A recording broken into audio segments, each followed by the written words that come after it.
Good morning, everybody. Welcome to another Cars and Coffee with me, Kenny Brown. Over the next hour or so, I'll be answering your questions, talking some tech, and sharing some stories. So we've got kind of an interesting morning lined up for you, and we've got some really great questions from the Speed Therapy Society, which we'll be getting to in a minute. So what are we going to talk about today? Well, based off a question I'll get to here in a minute, we're going to talk about rear end ratio. Choosing the right rear end ratio for your car. Speed Therapy, the next Speed Therapy Academy fall semester will be starting in November 2nd, and I'll talk about more of that in a little bit. And then we had, I think last week or the week before, people want to know more about some of the SUVs that I built, a long time ago. And so I've got some information on that. And then we've got kind of a show and tell on a new product, our rear diff cooler for the S550 Mustangs. Remember, we talked about if you've got an IRS car and you're going on track, you have to have a diff cooler. It has to be someplace. You got to be able to get rid of that heat. Let's see what else we're going to talk about. Of course, we'll be answering questions live. So if you have any questions that you want me to answer, go ahead and send them in, and we'll get to them later, a little bit later on. So I'm trying to figure out where should we start today. We've got so many good things to talk about. I think let's do this. Let's talk about this is like Omar's question, and it's a multi-part question, and it's going to lead into some gear things. But he wants to know what's the torsion that you like to use, 2.0, 2.7, or 4.0 bias. And what he's talking about is that's the amount of bias that the differential will send to the tire that has the most grip. He said, what's better for street or track? Well, here's the thing. If you're a full-on race car, 100% race car, a lot of power, you got to want the 4.0. You want to want the maximum bias. If it's just a street car, I would stick to the 2.0 or the 2.7.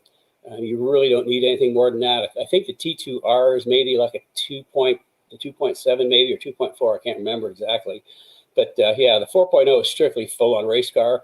The other two, either one are fine. The 2.0, 2.7, either one of those are fine. It's a great differential. The second part of his question, on his 2011 GT500, it came with 20-inch wheels and 373 gears. He used the 305 35/20 tires, which are 27.9 inch tall. That's a really tall tire. Let's see, and I believe the gears equal to 355 due to the larger wheels. Question, should I go to a 19-inch wheel size to use my 373 gears? That's kind of a multi-part question. A GT500, you've got so much torque at your command. You've got instant torque. You really don't need a super deep gear. In fact, I'd go the other way, not a deep gear, so that you don't smoke. Your wheels don't smoke every time you hit the gas. So I don't think that's I for supercharged cars I actually use kind of a lower ratio, not numerically, but instead of a 373, I'd go to a 355 for a supercharged car, just because if you got all that torque and you got a deep gear, you're going to spin the tires, and if you're spinning, you ain't winning. So I wouldn't worry about that. But what I did is I kind of put together a little bit of a chart, and let's see if I can. If I tested this earlier and it worked, so let me see if I can do it again, and it works.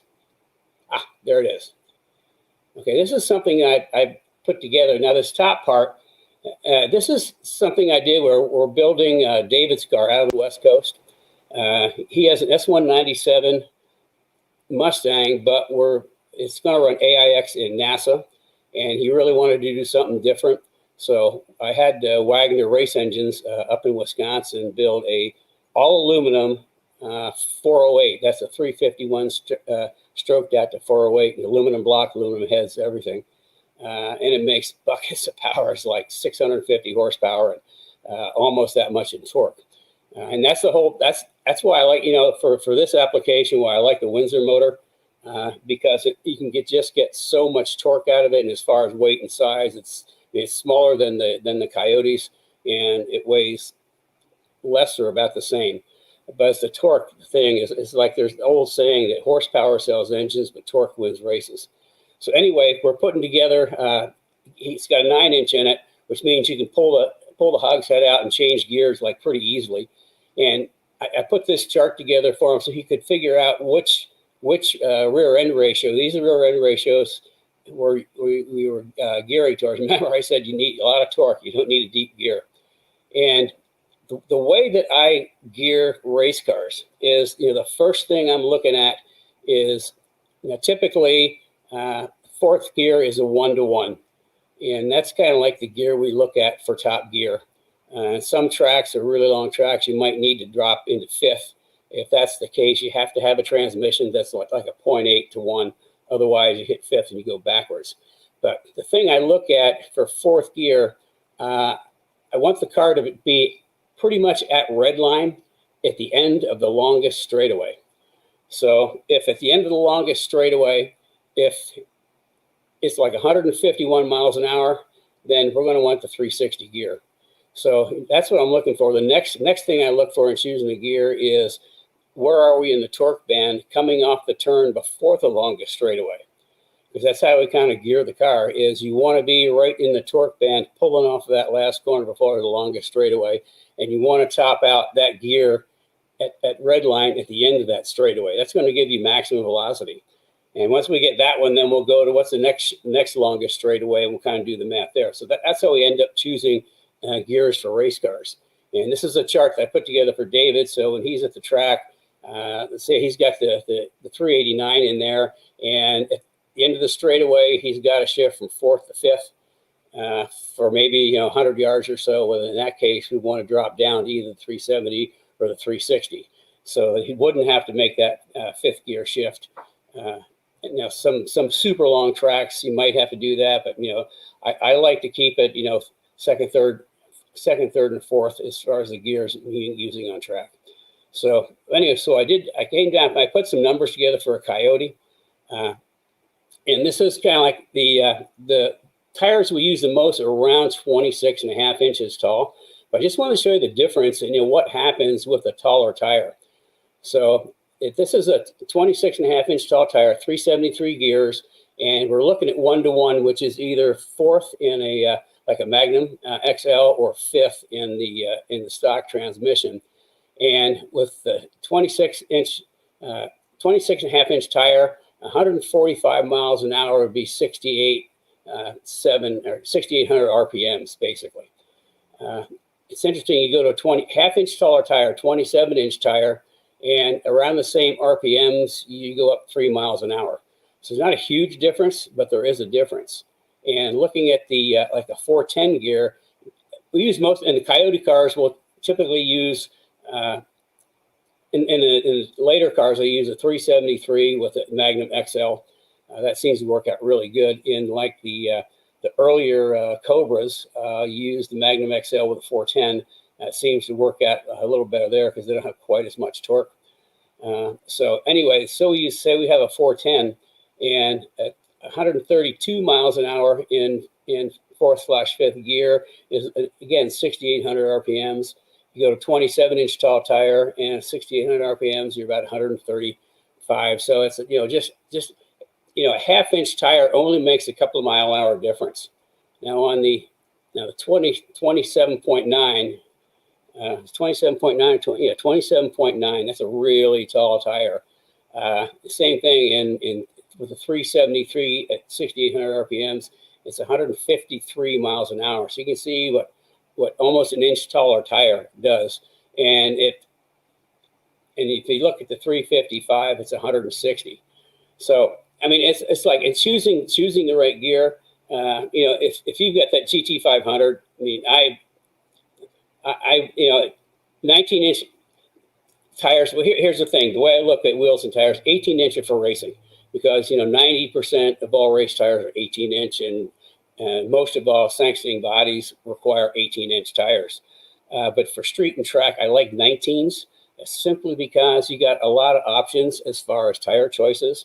And to me, a 20-inch is for show. I mean, I don't like putting 20-inch wheels and tires on track. So, I mean, to get back to your question, do you need to go to 19-inch wheel to use the 373 gears? With the torque you've got, I mean, you've got more than enough torque to turn those tires no matter what they are.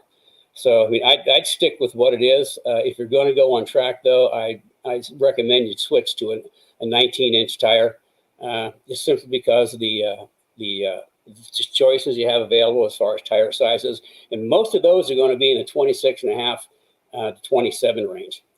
Okay, so it's that little chart I put together.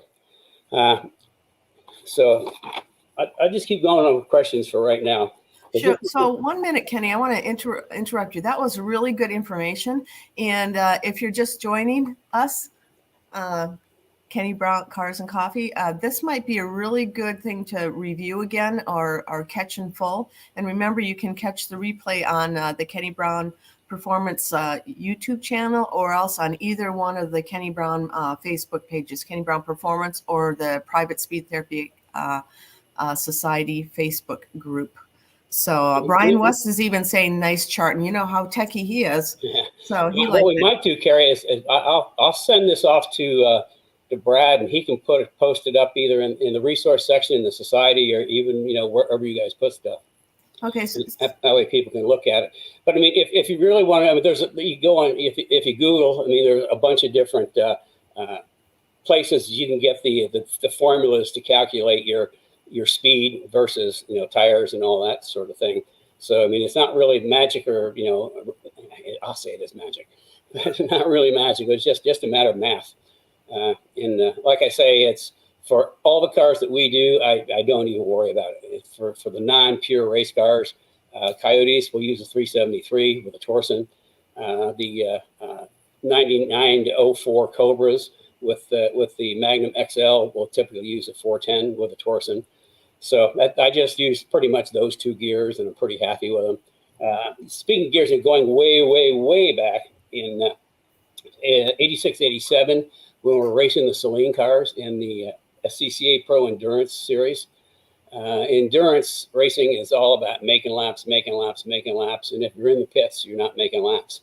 We did a back-to-back test. I think it may have been at Sears Point, which is now called Sonoma, where the cars came with a 308. So we actually did back-to-back testing with a 308 and a 355 to see if there was an advantage in going to a deeper gear. The result of that ended up being that as far as lap times were pretty similar. The 355 may have been just a tick quicker, but there was two things that influenced why I chose the 308 to race on. First of all, with the 355, they shifted a lot more. There was a lot more shifting involved with the 355. So a lot more shifting, not a whole bunch of improvement on lap time, but the big thing is the fuel economy went down. So, I mean, if you're doing endurance racing, like I say, if you're in the pits, you're not making laps. And if you're using more gas, you're going to make more pit stops, which means you're not making laps. So that's why I ended up sticking with the 308 gear, because it just made the most sense. Less shifting for the drivers, which meant in long races, you don't get as tired, and we got better gas mileage. So, I mean, there's a lot of things that factor into racing. Choosing gears for racing is like I was saying about David's car, a lot different than for a street car or a track car. So, okay. One more thing before you go on, Kenny. Also, if you're interested in having Kenny help you figure out your gear ratios, just schedule a 15-minute free consultation with you. The link is in the comments. He's always willing to share his knowledge and help people out. So make sure you take advantage of that. He only has a few times during the week that he shares that. So make sure you click that. And again, Kenny, if you're just joining us. I forgot. You're not here to hold up a little sign. If you're just joining us, I'm Kenny Brown. This is Cars and Coffee, where we're spending the next 45 minutes or so sharing some tech stuff, stories, and answering your questions. Which reminds me, if you've got questions, go ahead and send them in, and we will get to them a little bit later on. I know what I should talk about. Dan Gurney. I decided to we had the Saleen up there last week because we talked about the Saleen days. So I decided to put Dan Gurney up this week. He used to be behind my desk for the longest time, and I swapped him out and put my Ron Burton, Kenny's Wild Horses picture up there. But this is going to be a test. As you can see, this is obviously he's driving a Cobra Daytona Coupe at Le Mans. And so my question is, I want to see who gets the right answer. As you can see, he's holding his hand up, and you can, if you're closer, you can see he's got his lace driving glove on, and it looks like a Rolex watch, and he's blocking the sun. So the question I have, and you can send your answers in, answer it later, is he driving into the sunset or is he driving into the sunrise? The sun is in his face and he's blocking it with his lace glove and his Rolex. So we'll get to that a little bit later on. Okay, Brandon has a question. It's from something I said a week or so ago, and I want to just kind of like clarify some things. He says, what's the difference between a 351C and a 351W? Okay, the difference is where the engines were manufactured. W is Windsor. Engines were manufactured in Windsor, Ontario. And C, the engines were manufactured in Cleveland. Although they're actually, even though they're both 351s, they are different base engines. Now, I won't get too deep into it because I'm not a pure student of all that stuff. But the Windsor is kind of like the main small block family for Ford. The 302s, the 260s, 289s, 302s, 351s are all based on that Windsor small block package. The Clevelands are actually based off of one of the larger motors at the time. I can't remember which one it is. But actually they used the Cleveland back then for their more performance type cars. I remember that the Panteras, I was working at a Lincoln Mercury dealership a long time ago, and the Panteras that came in all had the Cleveland 351 in it. So that's kind of like the big difference. The Cleveland they only made for, oh gosh, I think it's only a handful of years, where the Windsor they made for 20, 30 years. I can't remember. So it's been around for a long time. The Windsor is just one of my favorite engines. I mean, it's such a nice little package. It's compact. You can make good power with them. So the rest of his question is asked about the Coyote swap and a Fox, and you said go to a 351 Windsor instead of a Coyote. Nothing against the Coyote, but 351 is a really good motor. So I've been wondering about 351C, 351W. Okay, well, my preference, into a Fox is not a 351, but rather the 302, because it's smaller, it's lighter, and I like cars to go around the corner. And if you start taking weight off the nose of a car, it's going to handle better. The cool thing about a 302 in a Fox versus a Coyote, you put a Coyote in, and I know it's a popular conversion, but there's a lot of things you have to do, because it's not, they don't have a power steering pump. The alternator's in the wrong place. You got to do headers. You can't use a regular, you got to get like a hydro boost or something, or manual brakes, because not enough room. Where if you use like a 302, the car the Foxes came with a 302, everything fits. I like simple, the alternator, the water pump, the belts, the power steering, everything it bolts right up. The exhaust, boom, it's all right there. What's cool about the 301 is these days and age, you can get some really nice crate motors based on the 302. I think the one that's really popular is like a 347 cubic inch, which is stroked out. I think the coolest one though, if I had a Fox, what I would be putting in a Fox is a 363. And that's based off of the smaller 302 block. You have to use a Boss block because it's like 4 1/4 bore, but it's got like 3.4 stroke. So it's got a lot shorter stroke than bore, which means it's going to rev really fast. But you can buy crate engines, 363, over 500 horsepower. Like how easy is that? You just drop it in and you get 500 horsepower in a nice compact package. No fuss, no muss. So that's kind of like the direction I would go. In fact, that's on my list of things to do. I really want to build a Fox with a 363 at some point. I just think that would be pretty wicked, but I want to have my new suspension in it, so that's like a year or so off. So anyway, that's the 351 is makes more torque. It's got more cubic inches and a 302, although 363 has more cubic inches even so.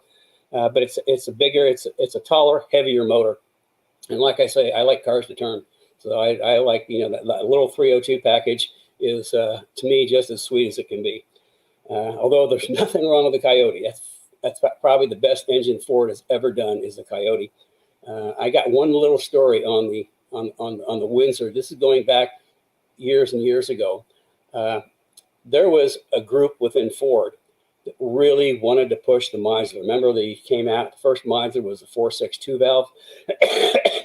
Well, Ford is like, you've got to have power within the system, and you've got to have friends, and you got to have influence.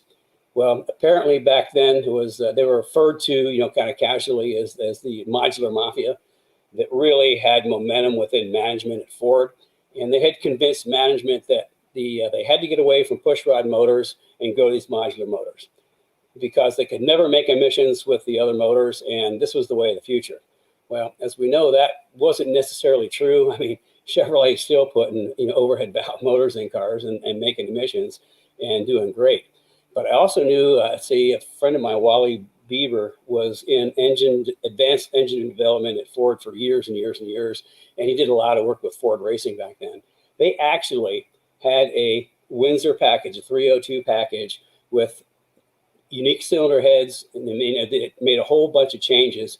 And that engine actually made more power, made more torque, and got better gas mileage than the 4.62 valve. However, when he went to management with his report on, look, this thing is doing great, his superiors took a look at the report and just threw it in the trash can because the modular mafia had taken over, and that's how Ford switched from the Windsor to the modular. I will say some of what Wally developed in that package ended up in Ford Racing. It didn't go to waste. Ford Racing took the heads and some other stuff, and that's how some of the original heads got into Ford Racing. Anyway, I kind of got off on the sidetrack there. So yeah, it's 302 is a nice package. 351 makes a lot of torque. Plus, like on David's car, for example, the pure race car, I stroked it out to 408. I was originally thinking of 427 because that's kind of like a cool number. But talking with the engine guys, they wanted to shorten the stroke up a little bit for road racing, so it revved better. So that's what ended up with 408. But then again, I used an all aluminum block, so we took weight out. So all of a sudden, we got the weight of the 302 with 650 horsepower and I think 580, 590 pounds of torque. So,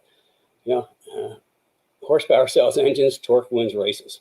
So there we go. Hope that answers your question. Now, Dale, this is good. It's good. Another good question. You guys had good questions today. Yeah, just keep them coming. Are lateral locks, when we talk about steering limiters, necessary or helpful for track or autocross use? Okay, the steering rack limiters, when we use them is if we go to like big front tires.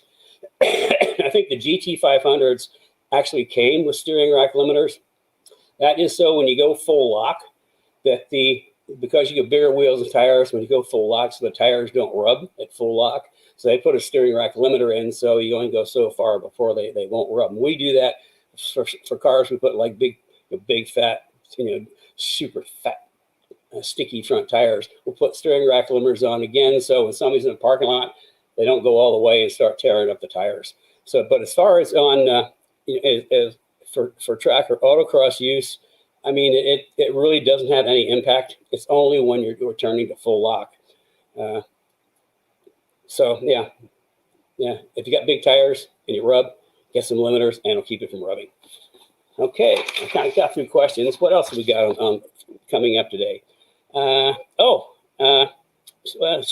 Okay, Carrie, should we go to the new product or should we go to the SUVs?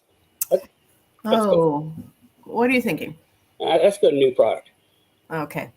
Oh, yeah, that is pretty cool. Yeah, I need to collect all the right boxes here. As you know, I am just actually a whiz at all this technical stuff. Not.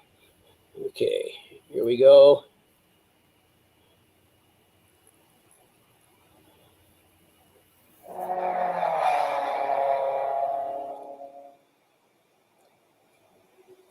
Hey, hello everybody. I'm Kenny Brown, and I got a really cool new product I want to show you. It's a diff cooler for the S550 Mustangs. It's my new Kenny Brown S550 Mustang diff cooler. Well, that's enough.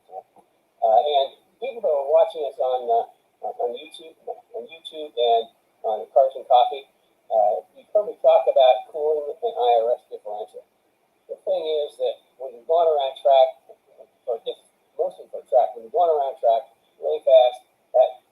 turning, the clutch is turning, and makes a lot of heat. And there's no place for that heat to go. I mean, the diff is just this little aluminum pumpkin surrounded with rubber bushings. So, I mean, the heat has no place to go. It just keeps getting hotter and hotter. Now, live axle cars, you've got the steel tubes, big steel tubes, and a lot of mass to absorb heat, and a lot of surface area to expel heat. But with the aluminum diffs, there's just nothing there. Now, back in '99, when we first started putting Cobras on track, we kind of really quick that you could burn up a differential in no time at all. That's when we developed the first Kenny Brown diff cooler for SN95 cars. So the 550 cars, we wanted to do something a little different. Back then, we used the blue hose, the AeroQuip hose, just kind of pushes on with barb connectors, and there was a tie on that, and it's pretty easy to do. And we also had the true AN AeroQuip type of hoses, but they're a little more tricky because you got to cut them and assemble them. And most people went to push-on just because it was easier. And a few did that wanted to look like a more professional race car, did the AeroQuip lines. Well, we decided to make this a really cool package. So what we've done is we have gone to AeroQuip lines, and you can see, you just see the quality of this stuff. This is high-end stuff, and they're going to be pre-cut, pre-assembled. It's just a matter of putting everything in place and hooking it up. So this is one of the hoses. Oh, this is what you saw on the bottom of the picture. That kind of looks like almost like a two-stage rocket, but in actual fact, this is an oil filter down here, and this is the check valve up here. The oil filter, you certainly want to get rid of keep any bits or pieces of dirt or silk shavings from getting to the pump. And the check valve, when you shut the system off, you don't want all the oil running all the way back down into the differential. The check valve keeps it from running back, and the filter filters the oil. And it's kind of cool because you can take it apart and clean the filter and put it back in. So this is one of the hoses that actually hooks up to the filter. And then let's see. This is the hose that hooks in to the differential. We're using the existing holes in differentials. You don't have to drill or tap or anything like that. You can just screw these right in, and you're good to go. Again, they're really high-end quality things, and pre-assembled. And this is probably the longest hose, and there's a little Adele clamp on there. And again, this is actually the prototype piece. We're going to make this piece longer because it just isn't quite long enough. So this could be turned into 1 inch longer piece. And this is the bottom. This is pretty interesting. This actually screws into the bottom of the differential, the drain plug. So once again, easy peasy. And you're saying, well, it's got wires on it. Well, the reason it's got wires on it, this is a temperature control. As soon as that gets to 180 degrees, it kicks on the fan and the oil pump to a diff cooler. Actually, as soon as it gets to 180 degrees, it sends a signal to the relay box, and the relay box will turn on the pump. And this is the newest low-cal pump. The ones we used to use a long time ago were big, heavy, and they made a lot of noise. Well, this is small, still heavy because of the quality unit, and doesn't make nearly as much noise. It's far more compact, easier to position in the car. So that's the pump that goes with it. The low-cal, again, high-end stuff. Now, what does the pump do? Oil cooler. As you see, we've got a fan mounted on that. Okay. The thing is, when you have all the diff coolers I've done for IRS cars, I always have a fan. You never can count on airflow underneath the car. I know the GT350 Mustang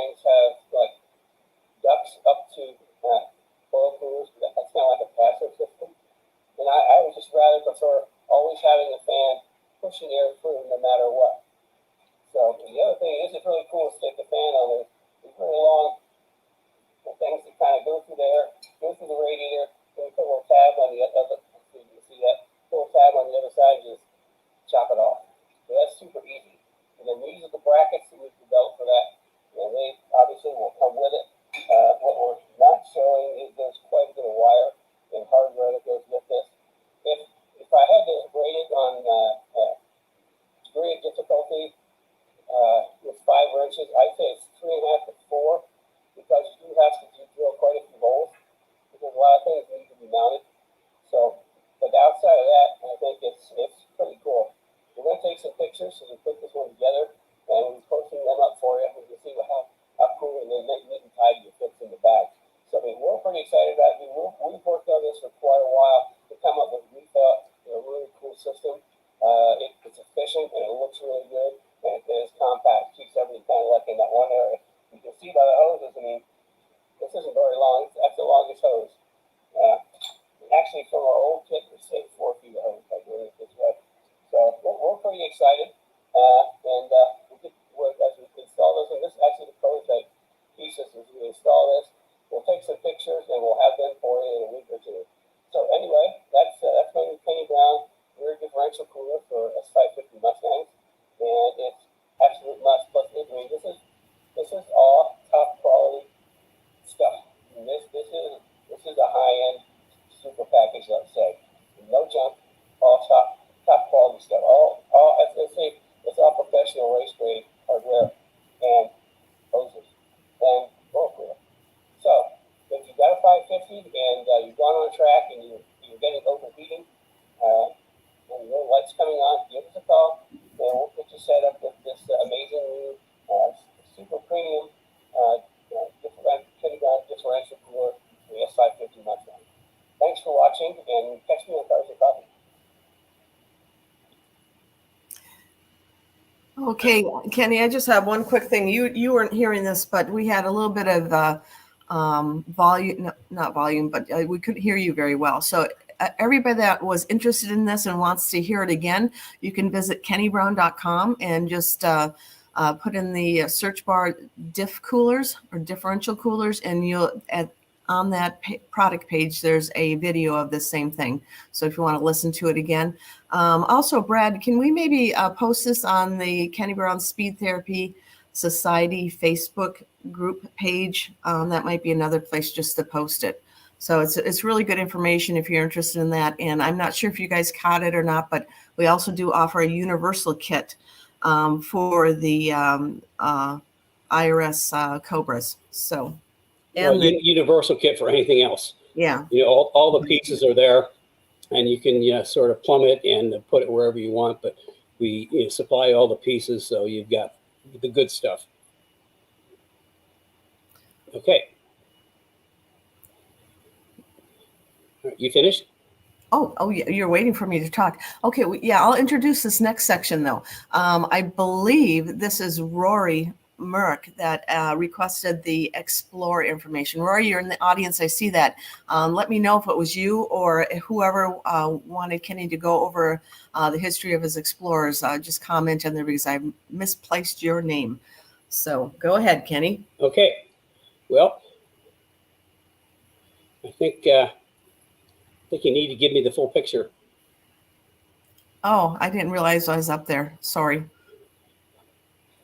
Okay. Yeah, we had to do some digging. I've got more stuff, but I only, what I could come up with easily is what we did. But this is April 1997, and this is our primary Explorer package that we did all the development on. It's supercharged. Had the Windsor motor in it, which made for a really, really great car. I mean, it was so much fun to drive. This actually ended up being Carrie's car. She drove it the most. And so that was in, I'm not sure what magazine that was in, but that was April 97. And this was by Steve Turner in Super Ford in February 97. And again, there's my Explorer GT. And what we did when we did this, we obviously did the supercharger, but we did shocks, springs, wheels, tires. I can't remember if we did anything with the brakes or not. That was like a long, long time ago. But here's another SUV that was, I think, of note. And this was in Auto Week, March 1998. And this is an expedition. We did the Explorer and the Expedition, and this actually belonged to Keith Crane. And you probably don't know who Keith Crane is, but Keith Crane is Crane Publishing, and they did Auto Week, Automotive News, Advertising Age, and a whole bunch of other big magazines. They're based in Detroit. So I actually did a supercharged expedition for him, and he absolutely loved it. And we really weren't planning on getting it into Auto Week, but just all one day it kind of showed up. So he was happy enough with it to have. Who wrote that? Oh, Larry Etzel wrote that. Wrote an article on it. Now I've also put together just a real short little piece on some other things that we did. I mean, we did a lot of Explorers, we did Expeditions, and then I can't remember what the great big SUV was back then. I had the big V10. We supercharged a whole bunch of them. We even did some Dodge Durangos, pickup trucks. I mean, we were pretty. It was a excursion. Excursion, that's what it was. Yeah, we did excursion. We did the suspension, supercharged. It's kind of the interesting thing is we had to actually in the front of the truck, we had to cut out a whole great big section of plastic because we couldn't get enough air to it with the supercharger. So once we did that, it worked pretty good. Okay, so click. There we go. Okay, so here's, again, this is the Explorer. And like I say, I mean, we did the suspension, wheels, tires. I mean, it was so much fun to drive for an SUV. And then this is a special project that we did for Lynn St. James and Lincoln Mercury. We built this car for one lap of America. And the whole thing is, I can't remember exactly what the promotion was at Lincoln Mercury, but these two guys are both obviously Ford corporate people. And then the rest were Lynn's team. She had 4 young drivers, female drivers. And when we built this, we did a really good suspension on it. We did not a full cage, but a pretty good internal structure. We put a cage in it just in case, for Recaro seats, harness belts, because with one lap America, it was like you had to drive from track to track to track and then put your best lap in at the track you're at. So they would take, the girls would take turns, different tracks and driving, and they all were racers. I mean, they were up and coming racers at the time. And we had to put a whole bunch of extra electrical ports in there because what they were doing is they went from city to city to city. Ford had them, or Lincoln Mercury had them set up with interviews, and so they were doing live interviews while they were driving for radio and TV stations for the entire course of the trip. It was kind of cool. I mean, it started at Watkins Glen and it ended up at Watkins Glen, so that was kind of a fun project. And then after that, I mean, Lynn drove this truck for years. I mean, just turned into her daily driver. I mean, we kind of put the suspension alignment back to street and put street tires on it. And she loved it. She just drove and drove it.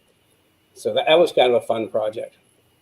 This was also a cool project. This was a SEMA car. I can't remember what year it was, but our mission was to do a supercharged SUV that makes a statement, and we're pretty proud of this. I mean, this was a really cool car. I mean, we developed the body kit with some guys I know up in Detroit. Again, it started in clay, went from clay into prototype plastic, and the grill was different, the cladding was different. We had Recaro seats in there, and one of the sponsors that we also had was Avarex, and they did like Air Force bomber jackets and flight jackets, leather jackets with the fuzzy stuff. And so we had like the interior was like a bomber jacket. We had leather and sheepskin on the seats, and it was a pretty cool package. You can just see the how we changed the whole front of the car, and the people at Lincoln were so impressed with it. They wanted to know if they wanted us to get together with one of their suppliers in Detroit to see if we could get all the panels built, because they wanted to do like I think a 2,000 production run. But the problem was timing. They had a really short, from a timing standpoint, there wasn't enough time to get together with the company, the supplier in Detroit, to make all the parts. So we're so close to a major program with this. But it was a really cool SUV, and it's kind of lists some of the stuff in there. Yeah, because it was that I forgot that actually had the 4.6 double overhead cam with 4-valve motor, and we supercharged that. You know, we did a lot of supercharging back in those days, and it was yeah. Oh yeah, also I forgot Alpine was also part of the program, and we had the whole inside was really done up with all this Alpine TVs and all that, because and with Avarex they did the bomber jacket interior, and aside from SEMA, it went back out to Las Vegas for the apparel show in the Avarex display, and then also it was at the Detroit Auto Show for Alpine in their display. So I mean, the truck got around quite a bit. It was really fun to drive. 4-valve. There's nothing better than a 4-valve with a supercharger on it. Let's see. And then this was another project. I really couldn't find many pictures. This is in '99. Actually the guy that helped me with the suspension on the Mustang, you know, back in '86 and '87 was, I think this is 99 maybe. I can't remember exactly, but he was actually in the Windsor division, and they wanted to do a project car for SEMA, and my mission was a minivan cool enough for Dad to drive. Well, we did it. I mean, again, suspension. Nobody really made cool suspension parts, so we took the existing like struts and we put Coney inserts in them. We did bigger brakes. I knew the guys in the Thunderbird group, and they had always had garages in storage full of this stuff they didn't use anymore. I came up with, they had like a 3.8 V6 in it. So I came up with a 3.8 Eaton supercharger for it. So it was supercharged. And again, we had Recaro seats. It had, at the time, it had 2 different drop-down TV screens, one for the second row, one for the third row. And again, Recaro seats. I mean, it was, the coolest thing was chasing down Corvettes on entrance ramps to the on the interstate and then passing them when you got there. That was a lot of fun to drive. Carrie even liked driving that car. And here's a little bit of the detail. You can see the supercharger package we put on. Had to do a lot of fabrication to make it work. Again, the leather Recaros. I mean, that was a really, really fun. And you can see we put Cobra brakes on it. So those are 20-inch wheels. Back then, 20-inch wheels are 20-inch wheels anymore are pretty commonplace. Okay, well, it looks like Carrie snuck in something here. So it looks like she snuck in the Speed Therapy Academy. Again, this is going to be the 3rd one. And anybody that's attended one before can tell you that the amount of information that I share and that you learn is absolutely priceless. Things I talk about in Cars and Coffee, we actually go into a lot more detail. In fact, I don't call them classes, we call them immersion sessions, because we really like to go deep. Certainly we talk about my 5 secrets: chassis, suspension, wheels, tires, brakes. But we go, take a really kind of deep dive like shocks. Shocks for an entire week. We talk about construction types and all those sort of things. Suspension is a 2-week. 2 weeks of suspension. We not only go through all the different suspension types, but I really get into geometry, and I share some secrets on geometry, because I don't think there's anybody else in the aftermarket And I know in the Mustang segment for sure, that puts the amount of effort into suspension geometry that I have over the past, well, since 1987. Like the suspension in the S197 is AGS 4.0. That's Advanced Geometry Suspension Systems, 4th generation. So, I mean, it's, that's why my cars just work so darn good. So, and then we go through a lot of the fundamentals. We talk about setting up a car, tuning a car, on track. Then we have what seems to be really, really popular. We have master classes where I know a lot of people in the industry, and we'll have somebody come in and they'll talk about their area of expertise for maybe 20 minutes or so. Now, the academy is not like this. The academy is actually in Zoom. So it's like everybody's there and everybody can talk, and I can talk to everybody. And they'll talk about their area of expertise, and then they'll open up the questions, for the rest of the hour or often an hour and a half. And we had like, Ben from Impact talking about restraint systems. We had Eric from VAT is where we get all our, the diff cooler and all our plumbing comes from there. Let's see, we had Doug talk about driving. We had Steve Shard couldn't make it last time. He'll make it this time talking about wheels. He's the vice president of Forge Line. We're going to try to get Rick from Bear Brakes on this time. Who else do we have, Carrie? I keep forgetting people. Well, we had the trailer guy. That was really interesting. You think trailers are trailers. No, we had a trailer guy did an amazing amount of information on trailers. Who else did we have? We also went over hardware. We had somebody on hardware and plumbing. We had Fluidyne with their talking radiator tech, cooling tech. So there's just a lot of them. And that what we do with the master classes is they're taught every other Thursday. And then the Thursdays that the master classes are not held is when Kenny goes into some group coaching sessions. He also does a 16-week immersion learning fundamentals of vehicle dynamics. And you learn how to fine tune you and your car for the ultimate driving experience. It's pretty awesome. If you're interested, the next session starts the beginning of November. We had to change the date, and I think Kenny, you're going to explain that a little bit later. Yeah, maybe next week I'll have something to share on that. But there's been kind of like lots going on here. So anyway, if you're interested, I think that Greg Drake is on, and I think Greg may sign up. Rich told me that you are chatting with your wife this weekend. So let's everybody send him some good mojo. He's interested in both the K-Link, the 4.5 K-Link, as well as the Speed Therapy Academy. So we'd love to have you there, Greg. You'd be a great addition. So anyway, I think that's enough on that. But if you're interested, there's a link in the comments area. And also you can go to kennybrown.com, and there's a link there. You can find out about it. And obviously, just give us a call if you're interested and have questions. We're here to answer your questions. Yeah, the other thing, there's a bunch of perks to go with it. Like you get 10% off on Kenny Brown products. And we've had a couple people sign up for the Academy and then use their discount to buy stuff. We also have discounts on Bear Brake products. And for any of the Academy people, we send them their brake pads pre-vetted, so you don't have to waste a whole session doing that, and a number of other little things.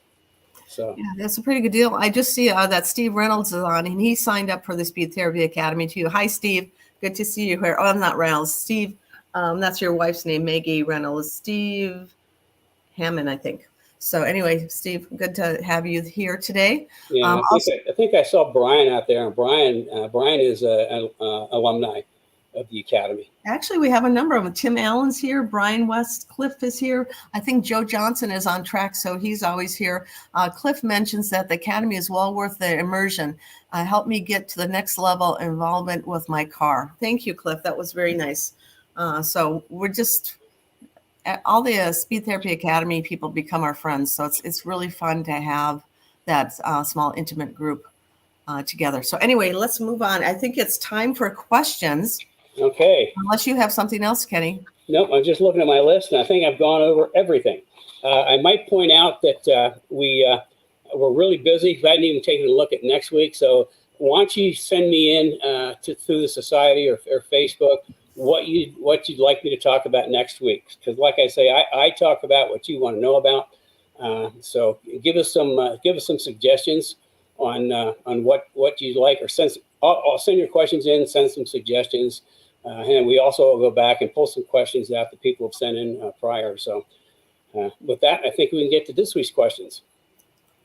Sure. And anyway, let me get to this. Okay, so I'm going to look through these questions. One thing I thought was pretty interesting is the conversation between Greg Drake. I think I mentioned he's planning on hopefully joining the Speed Therapy Academy. He said, yes, the CFO needs to approve it. And then we know all about that. And then has anybody sent in whether Dan Gurney is driving into the sunset or the sunrise? Actually, there was a question on that. Greg Drake said, is he driving east or west? Don't know. So do you know the answer, Ken? I don't think anybody can answer for that. Wait, I know the answer. It's easy. What is it? He's driving into the sunset. How is that? Because if you look, they still have the covers on the headlights.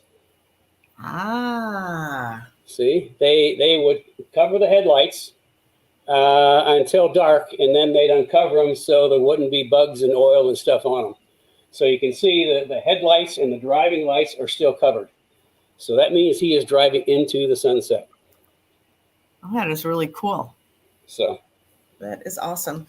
So let's, if you have any questions, ask them now. I'm going to go back. We don't have a lot of questions today, Kenny, but we have a lot of regulars here in the audience. So it's really fun to see you here. Let me get back to, okay, there's just a lot of interesting chat though.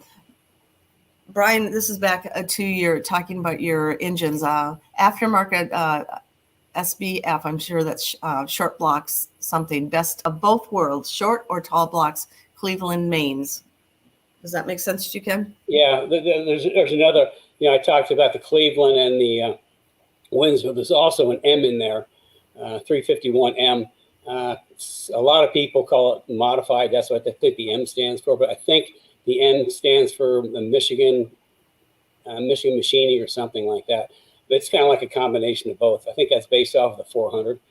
But yeah, I mean, there's a number of differences between the Clevelands and Windsors, and I think there's a bunch of articles out there on how to use the Cleveland heads on a Windsor and things like that. But now I just, and all the engines that we did, we just never really got into that. So I got this much knowledge about the Clevelands. I know a lot about Windsors.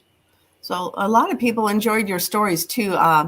Greg Drake says, great story about Mod Motors' early years. And Cliff Glenn says, Kenny, your sidetracks are great. History, knowledge, and a better understanding for us out here. Love the 302 versus 351 Windsor talk and story.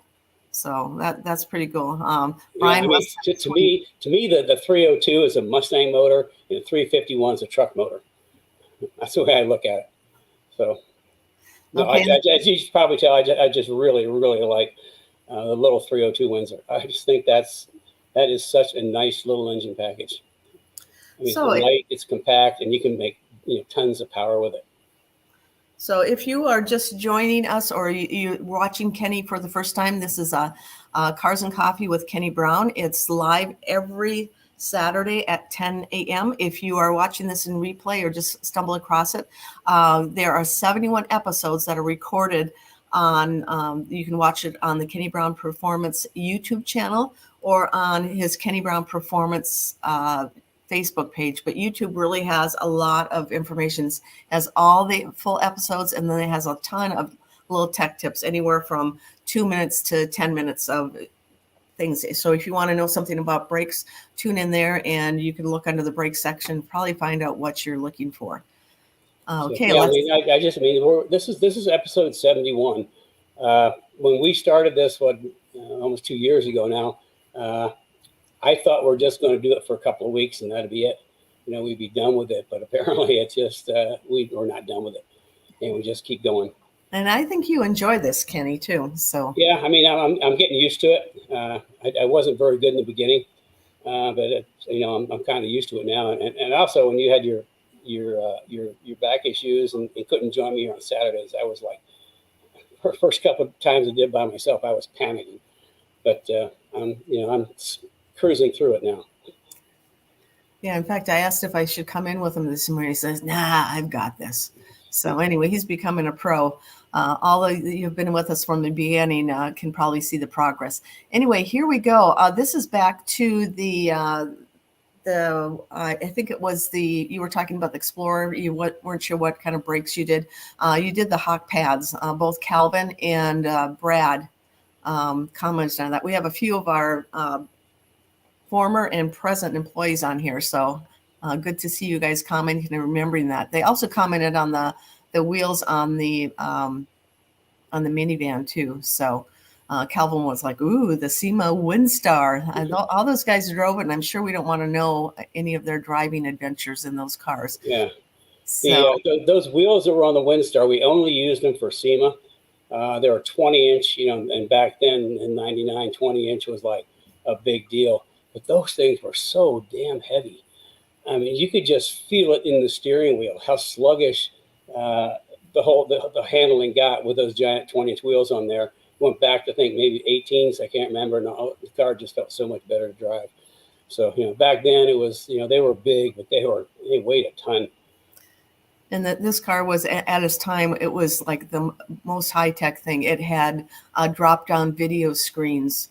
I think there was 3 or 5 in the car. I can't remember. And then the highest level audio system that you could have. So it was a pretty cool car. Kenny really thought this was going to be my car to drive, and I said, "Nah, I'm not a minivan person." So I kept driving my Explorer. Enough about that. That's too personal, I guess. You guys don't care. Okay, let's move along. Okay, yeah, Tim Allen. This is back to the Academy. He's one of our Speed Therapy Academy alumni. Academy is amazing. Best source of technical help and info I've ever encountered. Kenny Brown has a really great team. Oh, thanks, Tim. And Kenny is the master at sharing that information. The other thing for all the Speed Therapy Academy alumni out there, remember next Wednesday is our monthly meeting. We get together the first Wednesday of every month, and we chit chat about what's going on in our lives and ask any questions. And it's just a really fun time. Let's see what else we have in here. Okay, here's a question for you. First, Dylan Calkins, who actually just signed up for the Speed Therapy Academy. Sorry, I'm a little late. I had a quick question. What's your opinion on building the SN95 rear axle compared to buying the Cobra IRS and upgrading it? Pros and cons of both. I mean, if you really want the car to work, I mean, the IRS hands down. The thing about the live axle is and if in the Academy we talked about this quite a bit. It's got a double splayed rear axle, so it's self-centering. And if you do the math, the roll center, which you've heard me talk about before, the geometric point in the back of the car wants to roll around. If you do the math, the roll center on SN95 and Fox, for that matter, with that 4-link is like 18 inches high. It's almost in the trunk. And that's why they kind of wallow around so much. We had a really nice suspension package back then, but we haven't brought that back to market. But the IRS, I mean, the IRS just changes those cars completely. When we introduced our AGS 3.5 suspension in SEMA, I think it was 2000 on Kermie. We did a whole, clean sheet of paper, K-member, front geometry, and then we did the IRS upper lower control arms and geometry improved. Now, I could drive that car all day long and not get tired on track. I could put it anywhere I wanted. I mean, it was one of the most fun cars I ever built to drive on track. And being an SN95, it was by today's standards, it was a nice, light, little, nimble car that I could drive around. And then we had to start out with a V6 that Ford wanted me to build a V6 for SEMA because of something going on with the V8s. And they wanted to focus on V6s. So we did a supercharged V6, but later on it got switched over. I got a prototype FR500 motor from Ford Racing that we ran in there it was a 4.6 FR500, and that car was just amazing to drive. So if you can find an IRS, it's well worth the investment over the live axle. Until I can do a new 4-link for those cars, but that's at least a year a year and a half off. Okay. Yeah. So anyway, Steve Hammond has a question. He actually just joined the Speed Therapy Academy, I think last week, and he's getting your 4.5 AGS system. You've talked to him. You know who he is. Anyway, he asks, will the stock sway bar mounts work with front grip kit for S197?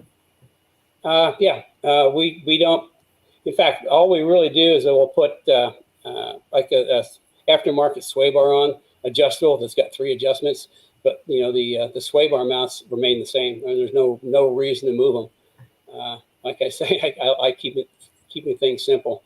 So yeah, we just put on an aftermarket sway bar that's a little bigger with 3 adjustments. And I always have people start in the middle hole, because then once you kind of get as we talk about, you get your tire pressures, then you get your cambers, and from there you start making other adjustments. But it's like you just have to adjust things and see what happens. That's why you have your notebook. When we talk about notebooks, Speed Therapy Academy, you get a notebook that comes with it, along with a whole bunch of dividers and some paper in there. But you just need to make notes. If you make it stiffer, what does the car do? You make it softer, what does the car do? Because getting the car really set up on track is not something you go out and do it one time. I tell people that if you build a brand new car for track, it can take you up to a full season to really get the things sorted out and working well, because there's so many things to try. And so, I just use the stock sway bar mounts, aftermarket sway bar, urethane bushings, and works fine. Okay, here's a question from Greg Drake. What is the weight difference between the 302 and the 351 Windsor?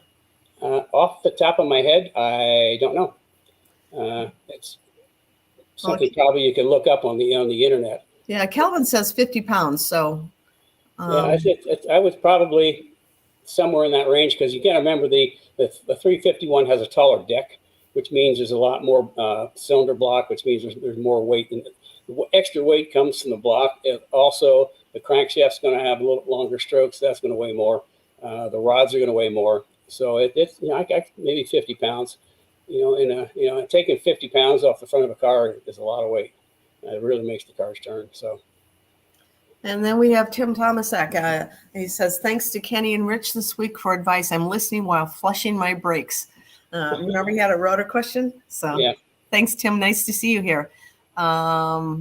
This is Brad. We built a compound boost Windsor with a small turbo and medium-sized blower with a little bit of nitrous that keeps the charge cool. Talk about living life on the edge.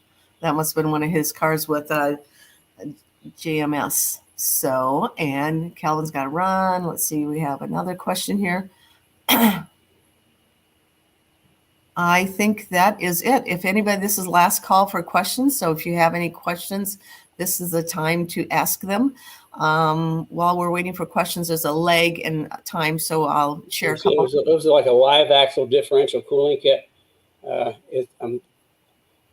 Is that from us or from somebody else? That Brad was posting that, so I don't know. I think it's something that he wasn't supposed to. So while we're waiting for the last call questions to come. Yeah, as far as that with the live axle, for track days, I've never really put a diff cooler on a live axle car for track days. I mean, you're out there for 20 minutes, 25 minutes tops. You've got a lot of mass to absorb the heat. You definitely want to be sure that you have an overflow for the vent on a live axle.